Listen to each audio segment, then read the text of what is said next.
So here's the dirty secret. The dirty secret is, we talked about this debt bubble, right? The world is 400% of GDP in debt, of which the US is half of it. The world has never been this indebted in history, and no country has been this indebted as a percentage of world GDP. What does that mean? It means if I raise interest rates, everything goes bust because nobody can pay the bill. That's what happened last year. Nobody could pay the bill. So what did the governments do? And the central bank will give you money to pay your bills. We will forbear your mortgages, i.e. you don't have to pay them for now. Any loans you've got, you don't have to pay them. Your rent, you don't have to pay it. And we're going to give you cash, and we're going to buy all of the corporate bonds, so none of them go bust, and the government bonds, and in some countries they bought equities too. So what is that telling you? It's telling you that they cannot allow the end game, which would be the global collapse. So interest rates might go up a bit, but they can't go up a lot because the world system will simply collapse. So, okay, so if you think of a debt like a mortgage, right? A mortgage, you have collateral, which is the money you put up when you bought the house, and the house itself. If the house falls below the value of the debt, then you've got negative equity. Now, that's fine if you can keep paying the interest, but when you can't, it's game over. The bank take it back and you go bankrupt. So the same as everything, collateral is the key to the entire system. What is the collateral? All this money you've talked about that people have borrowed, well, it's housing, it's bonds, and it's the stock market.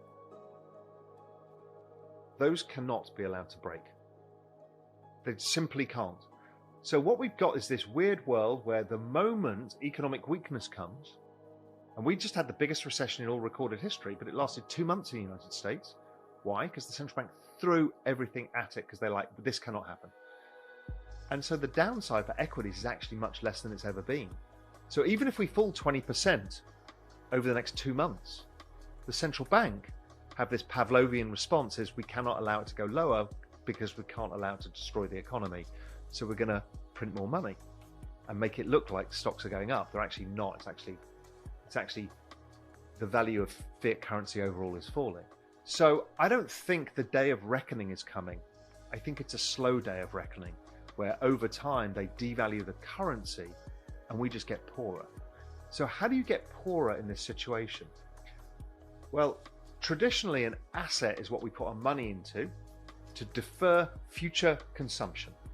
So I buy stocks now so I can, when I'm retired, sell them and spend it on whatever I want to spend it on, right? That's what an asset is. You can pass it on generations. That's all we use assets for, deferred consumption and to protect the value of that investment.